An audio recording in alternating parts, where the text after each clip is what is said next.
If you're learning to draw, the most important thing isn't your technique. It's observation. Yeah, you heard me. When something feels off, it's usually not your ability. You're drawing what you think you see, not what's actually there. And that's what we're going to fix. I'm going to tell you how you can start seeing and not letting your brain do the drawing, and why we allow our brain to do that. And I'll show you 2 simple exercises that will improve your observation and completely change how you draw. So here's what's happening. Your brain stores simplified versions of things, little shortcuts to help you recognize them. Everything you see, your brain starts to simplify it. You've seen something so many times, it builds a simple version. And sometimes that's useful. It helps you recognize things quickly. That's great in everyday life. Not so good when you're drawing. So instead of observing what's actually there, you fall back on that simplified version. The hand is a great example. We look at our hands all the time, but when you draw one, you don't draw what you're seeing. You draw what you think a hand looks like. Most of these shortcuts are usually stored as a front view, or just the view we're most familiar with. So when you try to draw something more dynamic, like this, your brain is still trying to use that same flat version, instead of observing how things actually change. So what you end up doing is drawing it like it's facing straight on. The torso and pelvis are not angled in any way, and there is no rotation to the body. Everything starts to feel flat. So the question is, how do you improve your observation? How do you stop your brain from doing this and actually start seeing what's there? One way of doing that is to test it. Here's something you can try. This is something we used to do in life drawing class, obviously with models, but you can do it with a photo. Take a reference. It can be anything. A face, a reference pose, a household object, whatever. Look at it for 30 seconds. Really study it. Then put it away and draw it from memory. What you'll notice is you don't draw what you just saw. You draw what your brain remembers. And that's where those stored memories show up again. Simplified shapes, generic features, the same versions you stored in your brain. So now you can see the problem. The next step is improving your observation.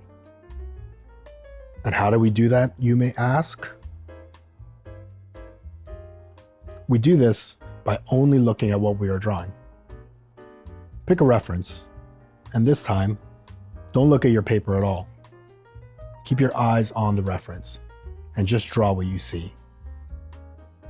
Follow the edges, the contours, every little change in direction in one continuous line. Just focus on observing, but don't look down. It's going to feel really uncomfortable. Your lines will look messy and distorted, and that's fine. Because now you're not relying on memory. You're actually observing. Now you're telling your brain what to do. So what else can we do to improve our observation and not let our brain take control? There are a few different ways. One way is learning to measure what you're seeing. Not with a ruler, but with your eyes. Observe the distance between things. Observe the size of things.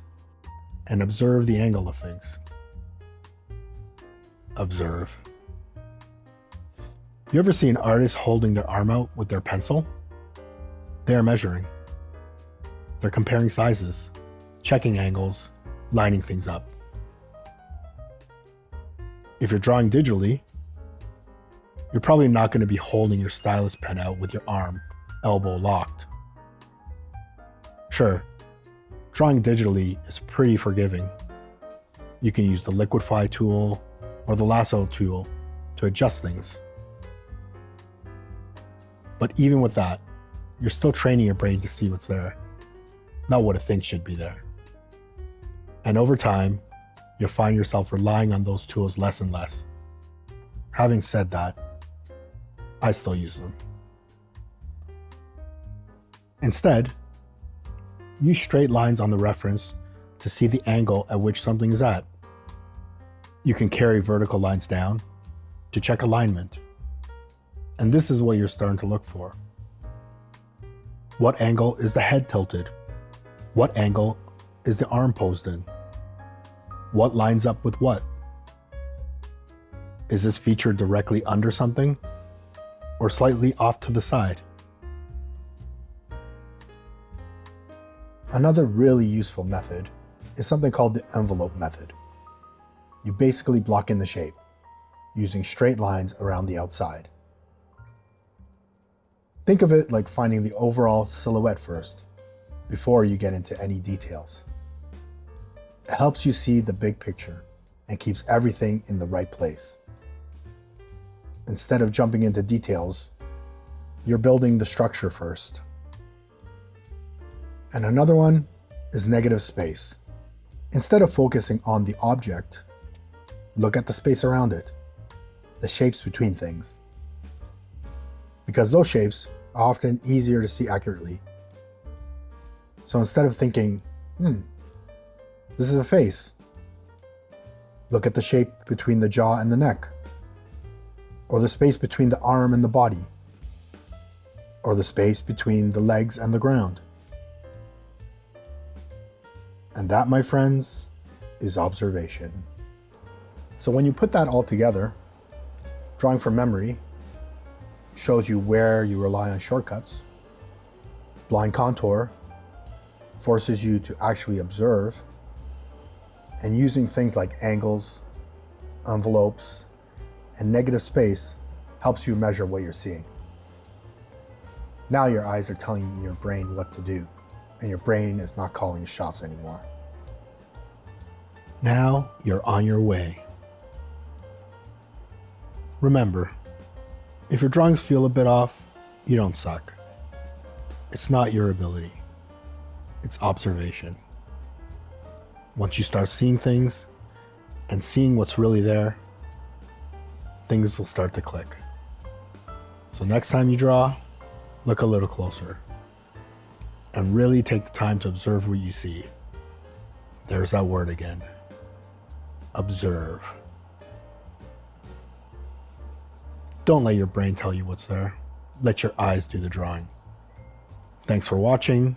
Observe that subscribe button, like and comment to help the channel grow, and later.